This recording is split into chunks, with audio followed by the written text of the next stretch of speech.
Ang next activity natin ay magre-reverse tayo. Okay, sa reverse. Saan ang reverse? Nawawala si reverse. Yan.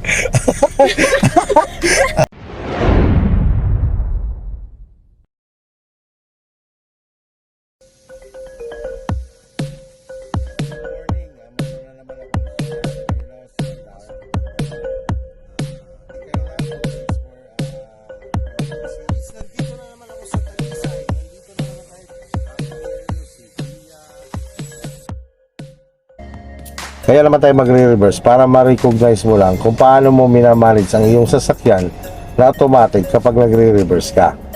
So sa reverse na yung ganito, kapag automatic car ang dala mo, wala tayo ditong gas dahil patag naman tong ating kalsada. Okay, so ang ulang-ulang mong gagawin dyan ay mag-hazard. Hazard ikaw, apak ikaw sa brake. Yan. Lagay mo ngayon sa reverse and then release si handbrake. Handbrake, release. So ngayon, ang management mo sa paa, binibitaw-bitawan lang si brake. Kapag halimbawa ramdam mo na bumibilis, alalayan mo ulit si brake. Okay?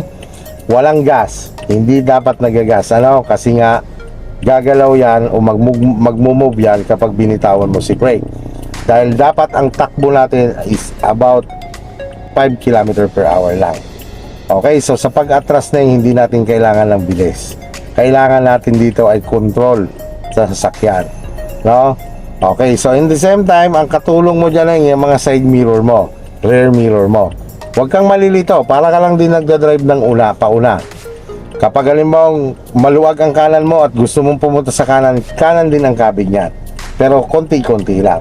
Pero tingin mo naman na diretsyo na ang kotse mo sa lane, hindi naman siya lumalabas, huwag mo lang babaguhin sa diretsyo ang manobela mo.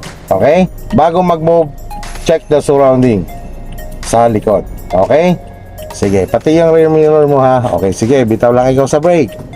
Kusap ko siya ha? Yes, hindi mo kailangan mag-gas niyan. Pagka alam mong bumibilis, alalayan mo lang ang brake. Yan, ganyan. Ilang, bitawan mo lang ulit. Tapos tingnan mo lang, left and right na side mirror. Baka mamaya ay lumalagpas ka na dyan sa kaliwa o nahuhulog ka na dito sa kanan. Ganyan lang, pag diretso naman ang kotse natin, tingnan mo, subukan mo, kabigin mo lang konti pa kanan, pupunta yan sa kanan. Very good yan, oh. Gumagano lang ang liig. Malaki yung kanan mo, papunta mo ng konti sa kanan.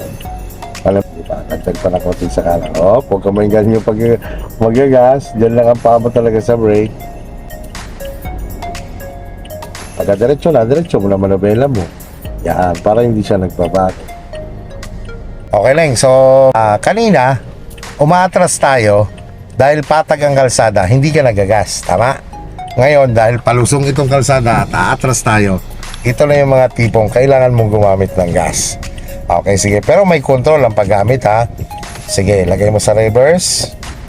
Lagay sa reverse. Gear, reverse.